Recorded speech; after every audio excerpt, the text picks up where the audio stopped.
دنیا کو پوجنے والے کو مخلوق اور اللہ کے پوجنے والے کو بندہ کہتے ہیں۔ سونے کے پیالے میں بھی پیو گے تو وہ پانی ہی رہے گا۔ تم جن چیزوں کے مالک نہیں رہ سکتے ان کے لیے کوشش کیسی؟ اور اگر تم ملکیت میں نہ آنے والی چیزوں کا ڈھیر لگا لو گے تو وہ تمہاری مالک بن جاتی ہیں اور تم ان کی ملکیت بن جاتے ہو۔ اگر تم عشق کی راہ پر چل کر اپنے محبوب تک پہنچنا چاہو تو مشکلات کے ذریعے امتحان لیا جاتا ہے۔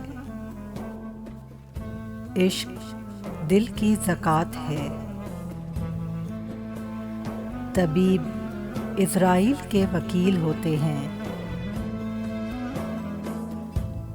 عقل اور انسان کو صرف اپنا ہی مکتوب نہیں پڑھنا چاہیے، کبھی انہیں دوست کا مکتوب بھی پڑھنا چاہیے۔ سیدھی راہ کہاں ہے؟ سیدھی راہ انسان کے اندر ہے، اور وہ یہ ہے کہ اس کا قلب ہر غیر ضروری خواہشات اور جذبات سے پاک ہو۔ ہر برانگیختگی کا ایک ایک کر کے خاتمہ کر دو۔ انسان عالم کائنات کا نمونہ ہے۔